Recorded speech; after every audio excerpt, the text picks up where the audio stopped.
आणि ते शेवटपर्यंत पाहिलं. दादांनी ते पाहिलं नाही. का पाहिलं नाही मला माहिती नाही. पावन स्पर्शाने पुनीत झालेली पुण्यनगरी आहे ही पुण्यनगरी सातत्याने आम्हाला यश देते आणि म्हणून सुरुवात आणि सांगता या ठिकाणी केली आहे. भाऊ, तुम्ही तुमचा आत्मविश्वास बऱ्याच काही गोष्टी सांगून जातोय. हसताय तुम्ही. काही सर्व्हेचे रिपोर्ट सगळे मनासारखे आले किंवा वातावरण सगळं मनासारखं आलंय. हिट काय सेन्स केली आहे तुम्ही? नाही, वातावरण अगदी मनासारखंच आहे.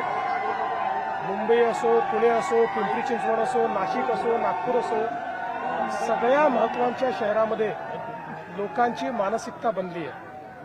आणि आता कोणी काही बोललं, काही सांगितलं, काही इश्यू केला तर ही मानसिकता बदलणार नाही.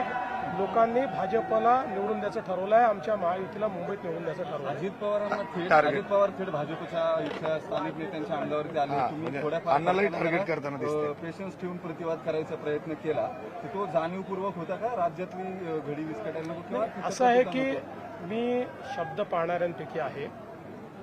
ज्यावेळी आम्ही हे घोषित केलं होतं की पुणे आणि पिंपरी चिंचवडमध्ये आपल्याला युती करता येणार नाही आणि म्हणून तुम्हाला लक्षात असेल की मी स्वतः मागच्या काळामध्ये आपल्यासमोरच सांगितलं होतं की आम्ही ही युती करणार नाही, पण आमच्या लढती मैत्रीपूर्ण असतील. आम्ही एकमेकाच्या विरुद्ध बोलणार नाही. आणि ते शेवटपर्यंत पाहिलं. दादांनी ते पाहिलं नाही. का पाहिलं नाही मला माहिती नाही. म्हणले वरिष्ठांकडे तक्रार करणार तुमची? माझी हो, दिल्लीत. मला चांगलं माझ्याच वरिष्ठांकडे ना. हो, तुमच्याच. तटकरे असं म्हटलंय की दोन तटकरे असं आहे आमचा.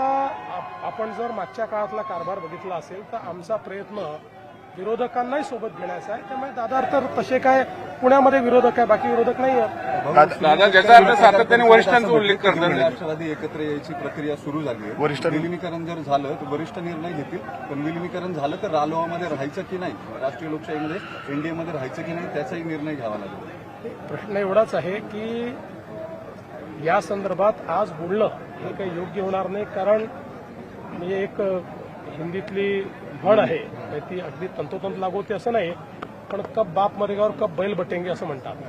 अजून काही झालंच नाही आहे. अजून विलिनीकरण नाही, काही नाही. आणि त्याच्यावर इतक्या चर्चा. आत्ता 2 महानगरपालिकेत ते सोबत लढतायत आणि 27 महानगरपालिकांमध्ये एकमेकाच्या विरोधात लढतात. त्यामुळे याच्यावर एवढी चर्चा काय करायची? दादा सातत्याने दिल्लीला का जातात? म्हणजे तुमचं ते बघा, ते दिल्लीला गेल्यानंतर जोपर्यंत वरिष्ठ म्हणून आमच्याच नेत्यांना भेटतायत तोपर्यंत ते किती वेळा गेले तरी चालतील.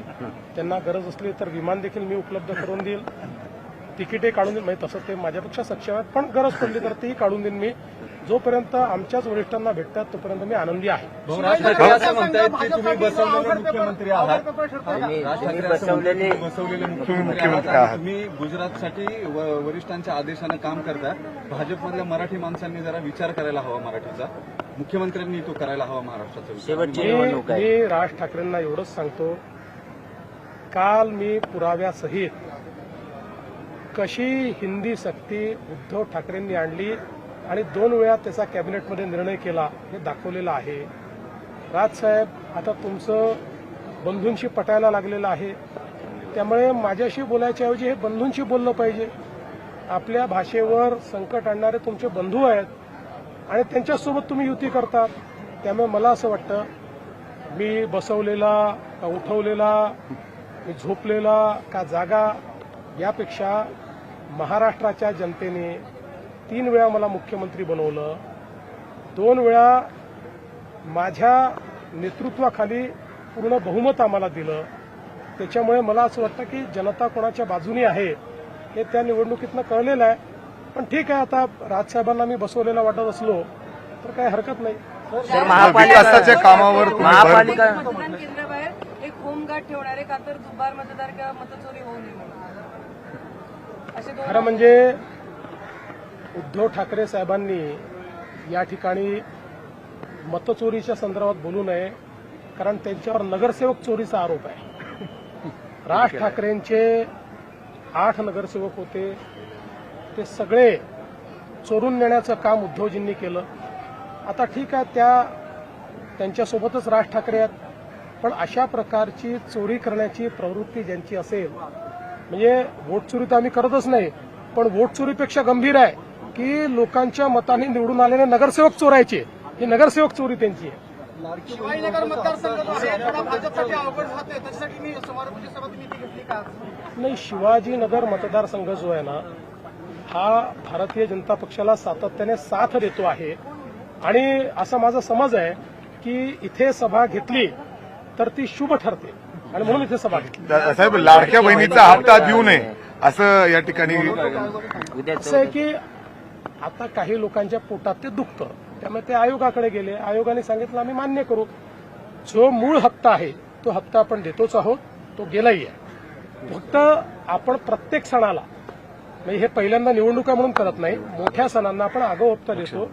आगाऊ देऊ नका म्हटलं तर ठीक आहे, आम्ही 16 तारखेनंतर देऊ. पण स्थानिक निवडणुकीत लाडक्या बहिणीचा मुद्दा राज ठाकरेंनी आरोप केले कितपत योग्य? काल एकनाथ शिंदेंनी ठाण्यातल्या जमिनी व्यापाऱ्यांना देण्यासाठी काढल्या किंवा असा आरोप सुद्धा राज ठाकरेंनी काल केला होता. असं आहे की आता आरोप त्यांनी इतके केले की आता 15 तारखेनंतर त्यांच्याकडनं यादी मागवून घेतो, कारण आता माझ्या लक्षात नाही आहे. इतके आरोप त्यांनी केलेले आहेत, त्यामुळे ती यादी मागवून घेतो आणि मग त्या यादीप्रमाणे त्याच्यावर उत्तर देतो. महाराष्ट्रातील सर्व बातम्यांचे विश्वासार्ह व्यासपीठ, सकाळच्या सर्व सोशल मीडिया प्लॅटफॉर्मला लाईक, फॉलो आणि सबस्क्राईब करा. तसंच सर्व नोटिफिकेशनसाठी बेल आयकॉन प्रेस करायला विसरू नका.